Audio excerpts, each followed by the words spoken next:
Nessa sessão, eu estarei focando em como a comunicação não violenta pode nos auxiliar no nosso esforço pela transformação. Em sessões anteriores, eu mostrei como essas transformações sociais podem ser usadas para nos comunicarmos com a gente mesmo. Também vimos como usar isso para nos comunicarmos com os outros, na nossa família, no nosso relacionamento íntimo, no trabalho. Agora, vamos dar uma olhada na transformação social, que para mim significa mostrar como a comunicação não violenta pode nos ajudar a nos comunicarmos com algumas gangues. Bem, algumas gangues chamam a si mesmos de gangues, gangues de ruas. Mas eu não estou tão preocupado com estas gangues e os prejuízos que elas podem estar causando. Eu estou mais preocupado com outras gangues. Essas gangues não chamam a si mesmas de gangues. Essas outras gangues, pelas quais eu me preocupo, algumas delas chamam a si mesmas de governo. Algumas das gangues pelas quais eu me preocupo chamam a si mesmo de corporações. Assim, o que eu quero dizer com o que eu estou chamando de gangues são organizações de pessoas que têm um grande impacto em nossas vidas e que acabam fazendo algumas coisas que eu considero que acaba sendo uma grande colaboração para a violência no planeta e são um estímulo para muito sofrimento. Então, como podemos, cada um de nós, desenvolvermos os nossos próprios poderes, nos tornarmos conscientes deste poder e, usando este poder para transformar essas estruturas, essas organizações, de um modo que elas venham a colaborar com a vida ao invés de ameaçá-la? Como podemos fazer isso? Isso é um grande desafio, porque o tipo de paradigma, linguagem e meios de influência que essas gangues com as quais eu me preocupo perpetuam, acabam criando um grande obstáculo para que nós consigamos nos conscientizarmos do nosso verdadeiro poder e usá-lo. As gangues com as quais eu me preocupo controlam através de punição e recompensa e tentam ter seus próprios interesses atendidos aos custos, muitas vezes, do meio ambiente, ou muitas vezes através da exploração de práticas de trabalho, muitas vezes através do uso da violência, para ter os empregados fazendo o que eles querem que seja feito. Se pensarmos em como podemos transformá-las, para nós como indivíduos, as organizações que causam os maiores danos ao nosso planeta, acaba sendo para nós um grande desafio de transformação. Em geral, a maioria de nós já está suficientemente sufocado apenas com a nossa própria vida, na busca constante para termos as nossas necessidades individuais básicas e de nossa família atendida. E parece que isso está acima das nossas capacidades, tentar lidar com essas organizações que criam tanto prejuízo ao nosso planeta. Uma vez eu entrei em desespero, depois de passar um ano inteiro de esforços num projeto de transformação social que tinha por objetivo tirar um filho de uma amiga da prisão. Ela era uma pessoa de pele escura e era muito pobre, e seu filho foi condenado à prisão perpétua por um crime que estávamos confiantes de que ele não havia cometido. Todo o corpo de jurados que participou do seu julgamento tinha pele branca. Ele não teve o tipo de advogado que gostaríamos que ele tivesse. Ele teve direito a um advogado de defensoria pública, que considerávamos que não tinha as habilidades adequadas para representá-lo. Mas sua mãe não tinha condições financeiras de contratar um advogado do jeito que gostaríamos de ter. Então, meu projeto social daquele ano era de ajudar a minha amiga a tirar o seu filho da cadeia. Isso envolveu a minha participação em muitas reuniões com outras pessoas com esse objetivo. Tentamos arrecadar fundos para conseguir um advogado diferente para ele, e tivemos muitas outras tarefas que consumiram bastante tempo do nosso grupo. Mas depois de um ano organizando as pessoas e arrecadando dinheiro, nós conseguimos levantar os fundos e finalmente contratar um advogado de nossa escolha. E nós conseguimos um outro julgamento para o seu filho. Porém, ele foi condenado novamente e continuou preso. Então, foi um ano inteiro de trabalho duro, sem sucesso. E eu estava em desespero, pois eu dizia a mim mesmo: e o que aconteceria se tivéssemos tirado ele da prisão? Ele é apenas um, entre várias e várias pessoas que eu penso que foram condenadas por crimes que não cometeram e são prejudicadas pelo nosso sistema judiciário, que não trata todos com os mesmos direitos. Eu estava desesperado também, pois, mesmo se nós tivéssemos tirado ele da prisão, mesmo que passássemos as nossas vidas inteiras tirando todos os outros da prisão, que foram condenados por crimes que não cometeram, isso não mudaria as estruturas que criam essa injustiça. Eu digo isso pois a comunicação não violenta nos ajuda a diferenciar entre objetivos que visam compensar os danos criados por esses sistemas de objetivos que visam mudar as estruturas que criam o problema. Assim, a comunicação não violenta nos ajuda a ter clareza sobre o que a transformação social representa. Nós queremos reparar alguns dos problemas criados pelo nosso sistema atual? As estruturas econômicas, judiciárias, governamentais, que sustentam muito da dor do nosso planeta? Queremos curar as pessoas que foram feridas nesse processo? Ou queremos transformar radicalmente essas estruturas? Essa escolha é muito difícil de se fazer, sobre onde queremos investir a nossa energia. Eu gosto da maneira figurativa como tudo isso pode ser representado, conforme eu li uma vez. Trata-se de uma cena em que um homem está passando próximo de um rio e ele percebe que há um bebê sendo levado pela correnteza. E ele percebe que o bebê está vivo. Então ele pula na água e tira a criança de lá. E quase no mesmo instante que ele consegue colocar o bebê sob a terra firme, ele olha para trás e vê um outro bebê. Então ele pula de volta na água e tira o outro bebê. Mas de repente, não acredito, ele vê 2 bebês. Mas ele vê também outro adulto andando perto do rio. E ele pede ajuda. Ei, me ajuda aqui! E os 2 pulam na água e conseguem salvar os 2 bebês. Mas aí eles olham para trás e eles percebem que há mais 2 bebês chegando na correnteza. Bem, essa história prossegue nesse sentido. Quando pararmos de tirar os bebês do rio e subirmos até sua nascente, podemos ver quem está tirando os bebês e quais as estruturas estão apoiando essa atividade. Somos confrontados em muitas situações no dia a dia onde algumas estruturas estimulam um grande sofrimento. Estruturas econômicas, judiciárias, governamentais. A dor criada por essas estruturas é imensa. Então, nós podemos usar a comunicação não violenta para ajudar a curar as pessoas que foram feridas por essas estruturas. Ou podemos usar a comunicação não violenta para ir até a nascente do rio e tentar se conectar com as pessoas que estão sustentando e criando a violência. Usar a comunicação não violenta para mostrar a essas pessoas outras maneiras de servir, diferente daquelas que oprimem as pessoas. Então, uma maneira pela qual a comunicação não violenta apoia esse tipo de atitude é nos ajudando a olhar para dentro de nós e procurar descobrir como nós pretendemos servir a vida. E ficarmos conscientes de que temos o poder para servir a vida em muitos níveis. Curando as pessoas que são oprimidas pelas circunstâncias ou indo até a nascente do rio para identificar o que está criando e sustentando o sofrimento. E podemos usar as nossas habilidades em comunicação não violenta, a nossa capacidade de compreensão para se conectar com as pessoas que estão criando o estrago, para influenciá-las através da compaixão e da partilha daquilo que temos de mais positivo, a transformar as estruturas de um modo que eles possam servir a vida para todos, ao invés de oprimir as pessoas. Bem, um aspecto importante na transformação social e que é necessário em qualquer tipo de mudança é procurar entender como fazer propostas de um modo eficiente.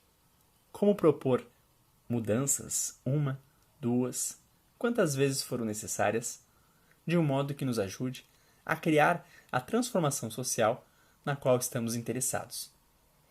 Por exemplo, qualquer transformação social precisará que uma certa quantidade de pessoas específicas mude o modo como elas costumam fazer as coisas. É por isso que, em um sistema imperialista, é muito mais fácil obter uma mudança. Quando você vive em um sistema governado por um rei ou uma rainha, as pessoas específicas que precisam mudar o modo como costumam fazer as coisas são apenas uma pessoa, o rei ou a rainha.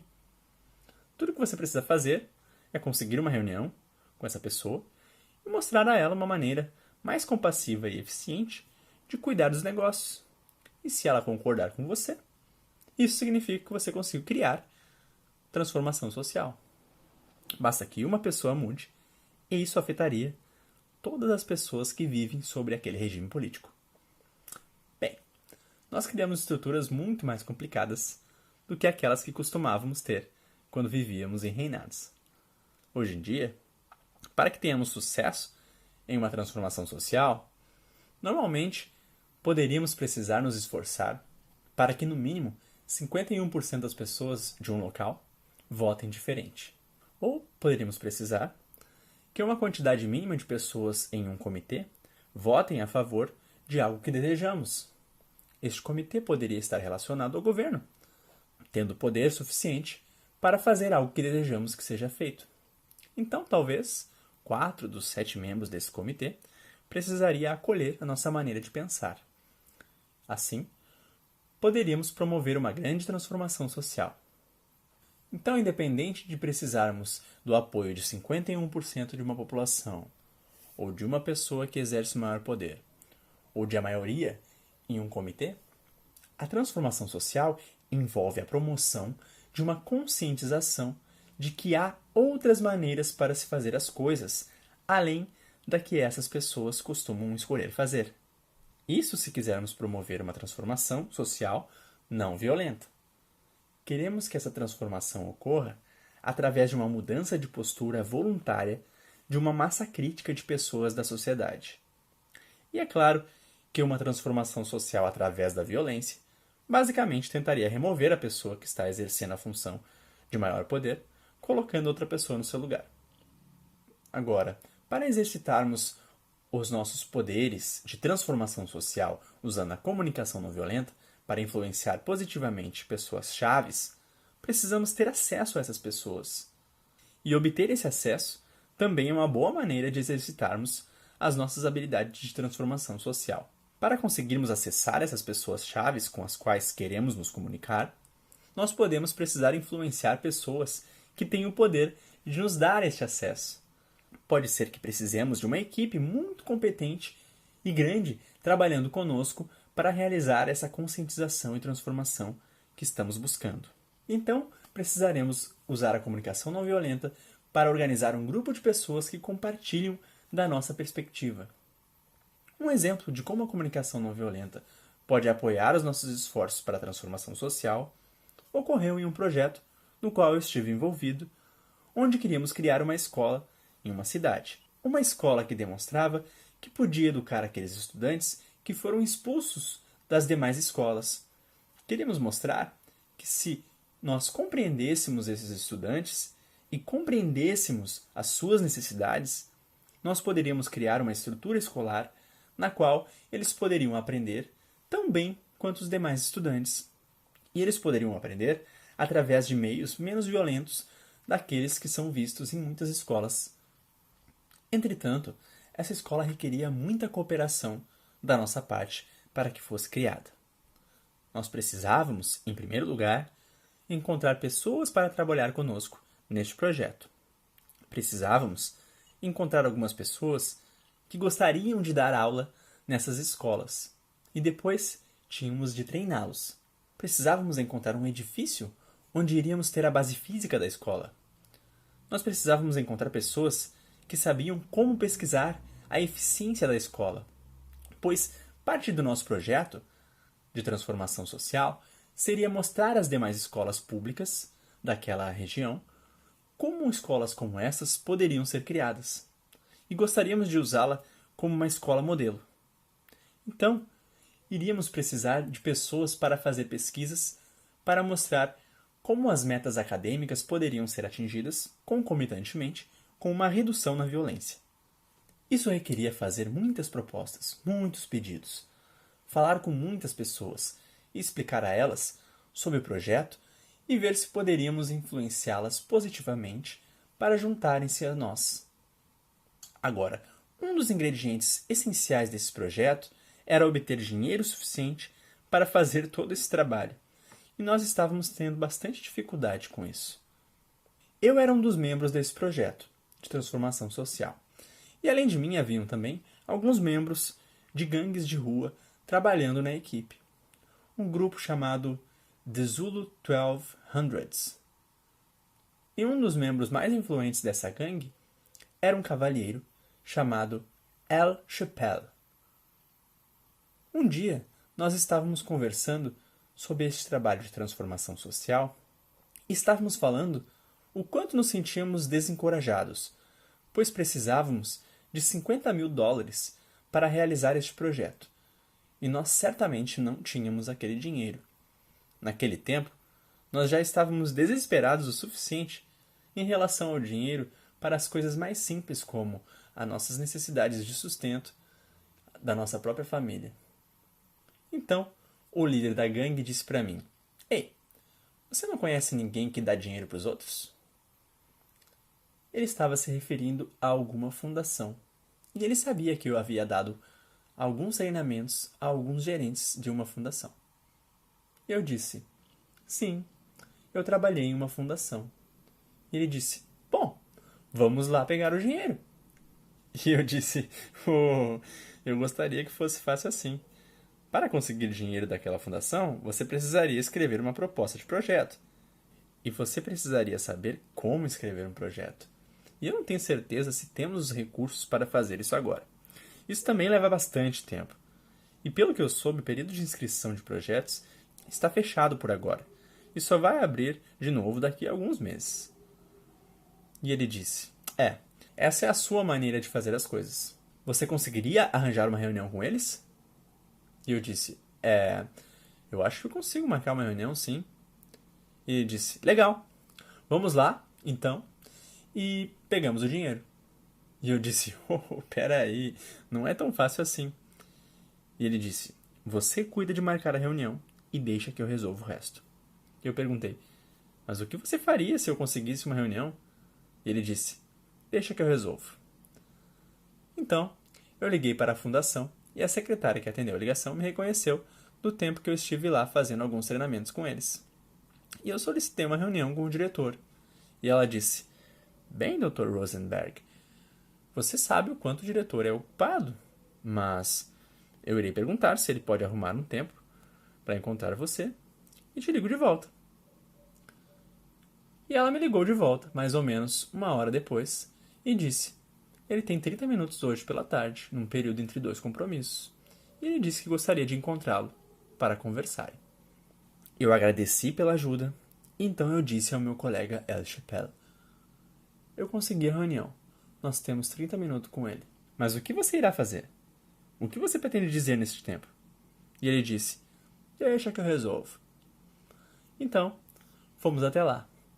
E assim que fomos acompanhados até o seu escritório, eu, elegantemente, apresentei um ao outro. Eu disse: "Dr. Jim Twelk, presidente da fundação, eu gostaria de apresentar a você o meu colega El Chappelle. El Chappelle, este é o Dr. Twelk." E assim que eles apertaram as mãos, ele disse: "Onde está o dinheiro, brother?" Eu fiquei tão embaraçado e desconfortável. Eu não sabia o que fazer naquele momento. Muito menos o líder da fundação. Este não é um modo usual como as pessoas costumam cumprimentar ele, dizendo: "Onde está o dinheiro, brother?" Mas ele meio que riu e foi muito agradável, respondendo: "Que dinheiro?" E Al Chappelle disse: "O dinheiro para a escola divertida." Escola Divertida era o nome da escola que estávamos tentando criar. E o presidente da fundação perguntou: "O que é escola divertida?" E Al Chappelle respondeu: É a escola onde nós queremos mostrar que crianças que são expulsas de outras escolas podem aprender se forem ensinadas diferente. E o presidente da fundação perguntou: como essa escola se difere das demais? E Chappelle começou a explicar. Então observe o que Chappelle fez nessa situação. Ao invés de chegar lá e gastar o nosso tempo precioso com um monte de conversa tentando explicar para o presidente da fundação quais as vantagens da nossa escola, por que queremos criá-la, por que gostamos dela, ele introduziu o diálogo com apenas poucas palavras. Onde está o dinheiro? E isso deu a oportunidade para outra pessoa perguntar o que ele precisava saber para decidir se ele ia nos dar o que fomos buscar. Saímos de lá com $50.000. E eu tenho usado esses princípios em projetos de transformações sociais desde então. Como ser bem claro, bem rápido sobre o que queremos, de modo a estimular um diálogo. Um diálogo no qual o outro lado pode descobrir rapidamente o que ele precisa saber para decidir se ele irá nos apoiar ou não. Usar o tempo precioso desta maneira aumenta as chances de que nós consigamos nos conectar de alguma forma e obter o que necessitamos para os nossos esforços de transformação social. Mesmo que não consigamos o que queríamos. Quando usamos o tempo dessa maneira, nós podemos aprender até mesmo através de uma resposta negativa, no caso da pessoa decidir não nos apoiar. O que está criando um obstáculo para que essa pessoa se sinta interessada em apoiar nosso projeto? E isso acaba nos ajudando nos esforços seguintes. Então, a comunicação não violenta pode ser muito útil para nós, pois ela nos ajuda a sermos bem claros, bem rápido, sobre quais são os nossos atuais pedidos e propostas que queremos fazer a outra pessoa, ao invés de irmos apenas tentando obter o seu apoio através de algum tipo de convencimento. A comunicação não violenta nos ajuda a criar um diálogo rápido, no qual a pessoa tem a oportunidade de perguntar o que precisa saber para decidir se eles irão nos dar aquilo que fomos buscar. Agora, algumas vezes, em esforços para transformações sociais, o uso da força pode ser necessário para nos proteger do que vemos as organizações fazendo. Mas é claro que, usando a comunicação não violenta, se usamos a força com nossos filhos ou com organizações, queremos ter certeza que usaremos a força para proteger e não para punir. Em sessões anteriores, eu falei sobre usar a força com crianças a fim de proteger. Poderia ser num contexto em que precisamos interromper alguma ação delas de modo a evitarmos que elas se machuquem ou machuquem outras pessoas. Mas nós fazemos essa intervenção não com a intenção de puni-las, mas apenas de interromper um comportamento pelo qual nós estamos preocupados, até que possamos nos comunicar com a criança, visando encontrar uma maneira mais efetiva de atender às suas necessidades e às nossas. Bem, o mesmo contexto de uso da força com o intuito da proteção pode ser usado em transformações sociais. Podem haver momentos em que alguma organização está fazendo coisas que nós acreditamos que está causando um grande prejuízo às pessoas nessa região. Quando nós temos a esperança de que conseguiremos nos comunicar com as pessoas que têm o poder para mudar aquele problema, se nós conseguirmos nos reunirmos com eles, podemos ajudá-los a enxergar o prejuízo que aquelas estratégias estão causando e podemos ajudá-los a encontrar outras maneiras de terem suas necessidades atendidas e as nossas também. Mas eles podem não estar dispostos a nos dar este acesso para nos comunicarmos com eles. Então essa poderia ser uma situação onde nós escolheríamos usar a força para a proteção. Agora, o uso da força para a proteção difere do uso da força para a punição no nosso modo de pensar e na intenção por trás das nossas estratégias.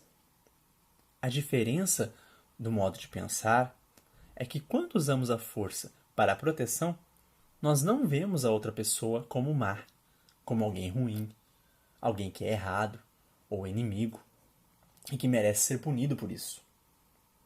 O nosso foco está em como nós podemos interromper a atitude que está criando prejuízo sem ser violento durante esse processo. Portanto, nosso pensamento não está no quão má a pessoa é que está causando o prejuízo. Nosso pensamento está focado em como nós gostaríamos de proteger a vida. Isso significa que a nossa intenção não é a de punir a pessoa que está envolvida na ação que está nos deixando tristes. A nossa intenção é simplesmente interromper a continuidade dessa atitude, até que tenhamos acesso às pessoas para que possamos resolver as nossas diferenças com elas, procurando descobrir que ações transformadoras podem ser feitas de boa vontade que atendam à necessidade de todos. Por exemplo, eu estava trabalhando com alguns pais em uma escola de uma cidade e eles eram pais de pessoas que eram minoria social. Eles estavam muito preocupados sobre o modo como seus filhos estavam sendo tratados na escola e achavam que aquilo era bastante grave. Me descreveram a situação com as seguintes palavras: eles estão destruindo o espírito das nossas crianças com essas regras. E me contaram quais regras a escola estava adotando que estava prejudicando as crianças. E eles pediram meu apoio para ajudar-lhes a fazer uma transformação social na escola, de modo que as necessidades dos seus filhos fossem melhor satisfeitas. Eu sugeri uma maneira pela qual eles poderiam conversar com os responsáveis pelas regras da escola. Mas quando eu sugeri de falarmos com essa pessoa, eles disseram: ele não quer falar conosco. Ele nos disse que a escola é dele e que ele faz o que ele quiser. Que ele não precisa de pais para dizer a ele como dirigir a escola. Então, essas podem ser condições nas quais podemos escolher utilizar a força para a proteção. Nós vemos uma organização, neste caso a escola, fazendo coisas que nós podemos ver que não está atendendo às nossas necessidades em relação ao modo como gostaríamos que as nossas crianças fossem tratadas. Nós estamos confiantes de que se nós pudéssemos falar com a pessoa que está causando prejuízo, com o qual estamos preocupados, que se nós pudéssemos falar com eles, poderíamos encontrar uma maneira de fazer com que todos tenham suas necessidades atendidas. Mas se esta pessoa não está disposta a comunicar conosco voluntariamente, como era o caso desse diretor dessa escola, que disse aos pais que não iria conversar com eles, essas são condições sob as quais nós precisamos, às vezes, aplicar a força para a proteção no nosso esforço de transformação social. Então, os pais estavam preocupados com o prejuízo que estava sendo causado aos seus filhos. O foco deles estava naquilo, não no quão malvado o diretor era. A intenção deles não era de punição, a intenção deles era a de proteção. Então nós nos reunimos e procuramos descobrir que ações poderiam ser realizadas que iria proteger as crianças e nos ajudar a criar a conexão com aqueles que estavam causando o prejuízo, de modo que pudéssemos ter um diálogo com eles e sair como uma maneira pela qual todos tivessem suas necessidades atendidas. E depois de muita discussão, nós decidimos organizar uma manifestação e tirar as crianças da escola. Fazendo isso, nós estaríamos protegendo as crianças de continuarem sofrendo os prejuízos que estavam sofrendo na escola. O propósito em fazer isso não era o de punir qualquer pessoa, mas puramente o de proteger os seus filhos até que eles pudessem ter uma reunião com as pessoas da escola que eles tinham a esperança que terminariam modificando alguns procedimentos da escola que eles consideravam que estavam prejudicando as crianças. Então este foi um projeto de transformação social apoiado na comunicação não violenta que visava proteger os filhos de regras que estavam destruindo o espírito deles. Isso foi feito sem nenhuma imagem de inimigo das pessoas que estavam fazendo isso. E o propósito da transformação social, usando a força para a proteção, era apenas proteger os filhos, sem querer punir a pessoa que estava causando o problema. Então, organizamos a manifestação e os pais tiraram as crianças da escola. E eles fizeram uma passeata no lado de fora da escola com cartazes que comunicavam suas necessidades e sua intenção. Eu ajudei a modificar alguns dos cartazes que diziam coisas que implicavam erro da parte dos administradores da escola. E mostrei a eles que nós teríamos uma comunicação mais efetiva se utilizássemos cartazes que comunicassem puramente as nossas necessidades e nossas intenções, evitando qualquer tipo de afirmação que implicasse que enxergávamos as pessoas da escola como más ou erradas. E o projeto foi bem sucedido, ajudando para que os pais finalmente tivessem uma oportunidade de comunicação com as autoridades, para que tivessem suas necessidades compreendidas e procurassem uma maneira de mudar as regras de um modo que eles achassem que seus filhos estariam melhor protegidos. Agora, para chegarmos até este nível de transformação social, onde nós não vemos as pessoas que interferem para que as nossas necessidades sejam atendidas como más, para chegarmos nesse nível de transformação com essa energia, requer que utilizemos algum tempo fazendo um trabalho desesperador. Trabalho desesperador é uma expressão utilizada pela pesquisadora Joanna Macy, que nos ajuda a lidar com o sofrimento que estamos sentindo como resultado do que está acontecendo. Nós transformamos a sensação de impotência em desespero. Isso nos ajuda a chegar a um tipo de transformação consciencial que sustenta os nossos esforços para promover transformações sociais e modifica a nossa maneira de conceber a realidade, ou seja, o nosso paradigma pessoal. É uma transformação consciencial que modifica o nosso paradigma social de modo que somos energizados pela compreensão de como a vida pode ser melhor servida de outras maneiras. E percebemos o quão prazeroso e satisfatório isso pode ser. Ao invés de sermos motivados por raiva ou por um sentimento de superioridade em relação às pessoas que estão criando as estruturas em que vivemos. Quando nós alcançarmos essa transformação no nosso paradigma pessoal, precisamos integrá-lo à nossa compreensão política. Precisamos realmente entender como essas estruturas funcionam nos oprimindo.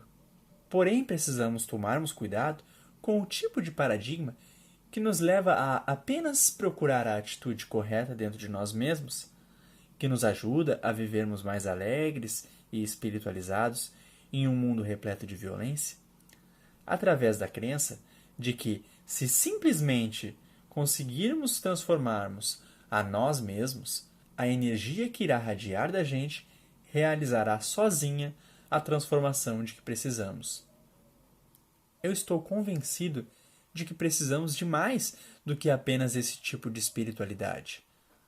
Precisamos de um paradigma pessoal que não apenas nos ajuda a transcender o nosso sentimento de superioridade, a nossa raiva, mas que seja integrada com uma compreensão real do que está criando a violência e que nos mobilize a criar as mudanças. Isso está além da crença de que, se nós nos purificarmos apenas, a energia que flui através de nós será o suficiente para que a transformação ocorra. Precisamos participar fisicamente de maneira ativa nessa transformação social. Um dos meus objetivos de transformação social dos últimos anos tem sido fazer o que eu puder para contribuir para a transformação social do nosso sistema judiciário, de um baseado no conceito da justiça retributiva para outro baseado no conceito de justiça restaurativa. Nosso sistema judiciário atual, retributivo, é embasado em um tipo de paradigma pelo qual me preocupo bastante a respeito, que eu penso que colabora em grande parte para a violência do nosso planeta. Eu falei a respeito disso nas sessões anteriores. Eu estou falando a respeito destes pressupostos que são baseados na ideia de que há algumas pessoas superiores que sabem o que é certo e que, na base dos seus julgamentos, têm o direito de punir ou recompensar outras pessoas. Se as pessoas são julgadas como más, então aquelas pessoas que se consideram superiores têm o direito de dar a essas pessoas o que elas merecem. Essa ideia de merecimento é central neste conceito de justiça retributiva. E se os ditos superiores julgam as pessoas como boas, então elas são recompensadas. Nosso sistema judiciário é baseado neste modo de pensar. De que há pessoas que sabem o que é certo e o que é errado, e que estão lá para julgar as pessoas e puni-las quando elas merecem. Em culturas que utilizam esse sistema, as pessoas na posição de autoridade usam este conceito de justiça.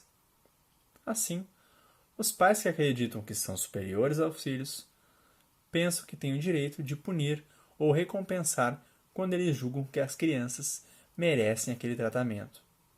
Infelizmente, muitos professores usam a mesma estratégia, com o mesmo paradigma, em que se consideram superiores. O conceito no qual eu estou interessado em apoiar é o da justiça restaurativa, que é baseado em um modo completamente diferente de pensar e nos leva a maneiras inteiramente diferentes de se fazer justiça.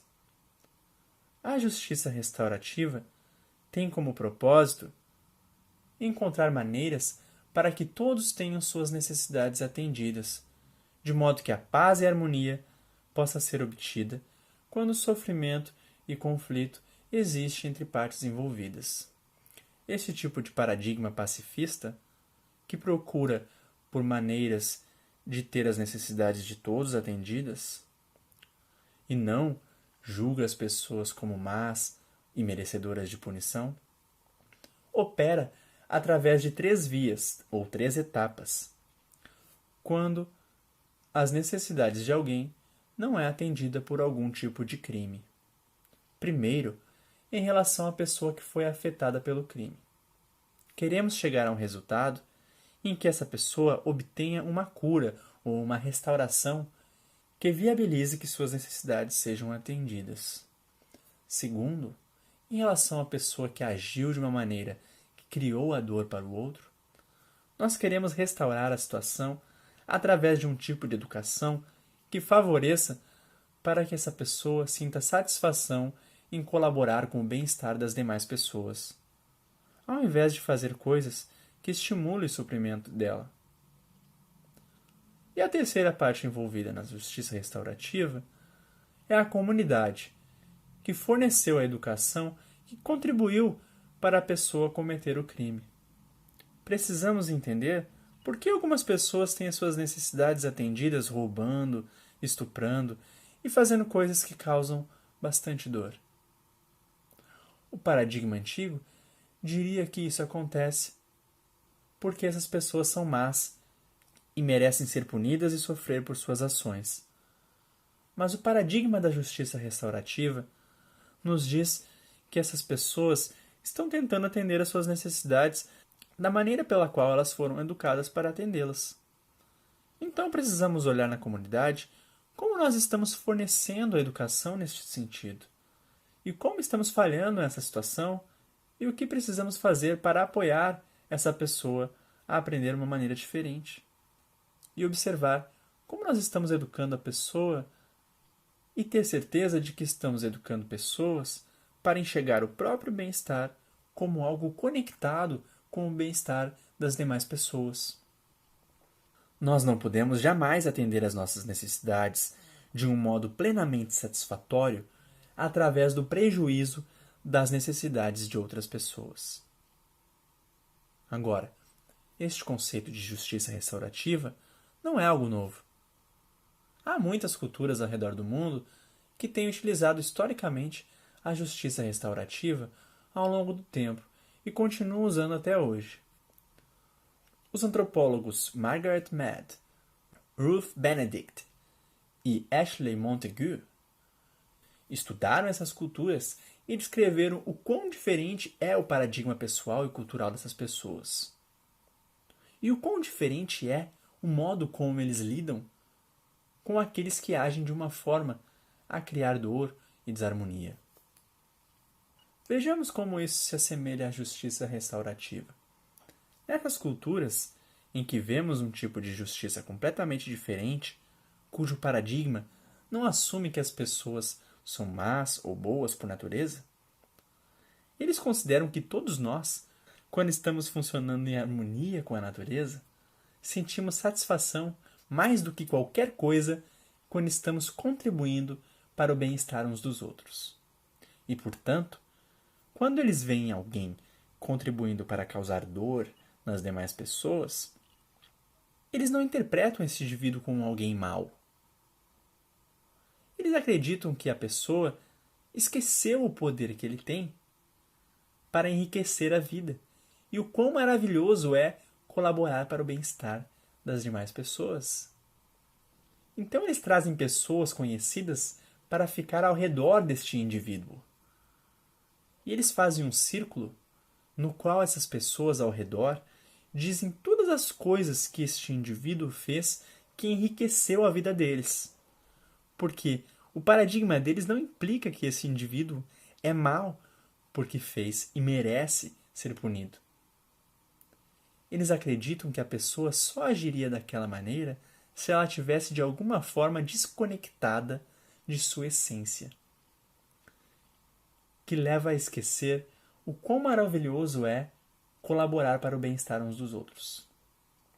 Então agora eu gostaria de descrever um pouco do trabalho que eu faço com a justiça restaurativa e mostrar como você pode restaurar a paz e a harmonia entre partes de um conflito.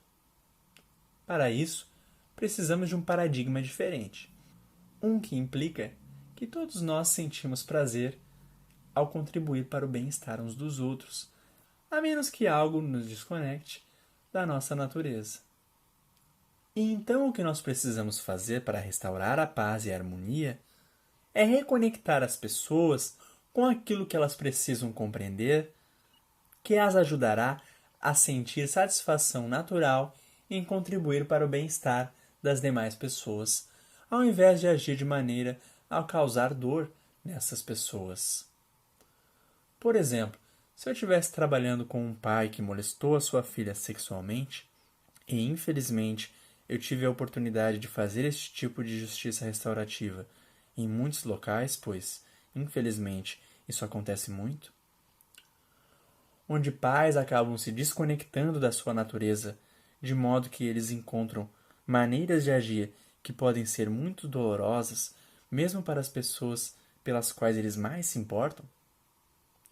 Então o que eu faço no trabalho de justiça restaurativa deste tipo é parecido com o que eu descrevi na sessão sobre cura.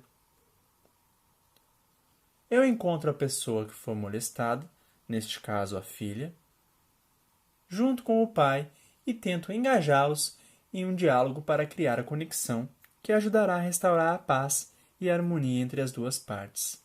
Então eu começo pedindo para a filha que foi molestada e sofreu muito com este comportamento do pai, e eu peço para que ela expresse para o pai o quanto sua vida foi afetada por essa experiência. Frequentemente, a filha não tem as habilidades para se expressar usando a comunicação não violenta, e tudo que a filha consegue dizer para o pai é: "Como você pôde fazer isso?" E acaba tentando culpar ou criticar o pai por isso. Então eu uso a comunicação não violenta para ajudar a filha a se expressar claramente para o pai quais os sentimentos e necessidades dela foram violentados por aquelas ações. Então, quando a filha pergunta: "Como você pôde fazer isso? Você destruiu minha vida." Eu tento ajudar a traduzir o que ela realmente está querendo dizer como: "Eu preciso ser compreendida pelos anos de sofrimento que eu experimentei desde que você fez isso para mim. Eu preciso de empatia. Preciso de compreensão sobre quanto sofrimento eu passei." Então eu ajudo a filha a revelar a sua dor com honestidade para o pai. O pai, neste ponto, normalmente quer se desculpar. Desculpa. E eu interrompo o pai, pois desculpa é a forma como o antigo sistema de justiça funciona. É parte do sistema de justiça que tenta fazer as pessoas penitentes pelo que elas fizeram, sendo culpadas pelo que fizeram, fazendo elas se odiarem pelo que fizeram. E a ideia é que, se eles se sentem culpados o suficiente, são penitentes e sofrem por isso, eles podem ser perdoados. Nós queremos substituir este conceito na justiça restaurativa. Não com desculpas, mas com um luto sincero, de acordo com aquilo que eu descrevi nas sessões anteriores. Então eu ajudo o pai a aprofundar e expressar como ele se sente quando ele percebe a sua filha agindo dessa maneira. Mas antes de fazer isso, eu me certifico de que ele realmente conseguiu fazer empatia com a dor dela. Então, com a minha ajuda, eu o ajudo a repetir o enorme sofrimento pelo qual ela passou, as necessidades delas que não foram atendidas por aquele comportamento. Aí, quando ela se sente completamente compreendida por ele, eu o ajudo a olhar para dentro de si e expressar o luto pelo que ele fez. Depois que ele expressou o luto, eu o ajudo a deixar bem claro o que ele estava vivenciando quando ele fez aquilo para a filha, que estimulou tanto sofrimento para ela. E em linguagem não violenta, eu o ajudo a identificar o que ele estava sentindo quando ele fez aquilo e quais eram as necessidades que ele estava tentando atender quando agiu daquela maneira. Depois que ele atingiu este nível de compreensão, eu ajudo a filha a empatizar com ele e ver o que ele estava vivenciando quando fez aquilo. Quando essa conexão é estabelecida, quando a filha se sente completamente compreendida pelo pai e quando o que o pai estava vivenciando é completamente compreendido pela filha, nós podemos então ir para um próximo passo da justiça restaurativa, para procurarmos o que mais pode ser feito para restaurar a paz e a harmonia. Na minha experiência, com frequência, apenas a empatia que teve o seu lugar quando o pai empatizou com o sofrimento da filha e quando a filha empatizou com o que o pai estava vivenciando na época, isso por si só já promove a maior parte da cura. Mas em outros trabalhos de justiça restaurativa, pode ser que a casa de uma pessoa tenha sido destruída por alguém com raiva no local. Neste caso, depois de ajudarmos cada lado a receber as necessidades uns dos outros, com empatia, pode haver a necessidade de que mais algumas coisas sejam feitas para que a restauração seja justa. A pessoa cuja casa foi destruída, neste exemplo, pode requerer ajuda para reconstruir a casa e obter suporte financeiro para isso. Mas o que quer que seja determinado, ocorre por meio de um acordo aceito por ambas as partes, pois todos têm a consciência de que a intenção que temos é a de restauração da paz e da harmonia, e não a de punir a pessoa má no modo como ela merece ser punida. A sessão 8 do curso Comunicação Não Violenta com Marshall Rosenberg foi concluída. Nosso programa continua com a sessão 9.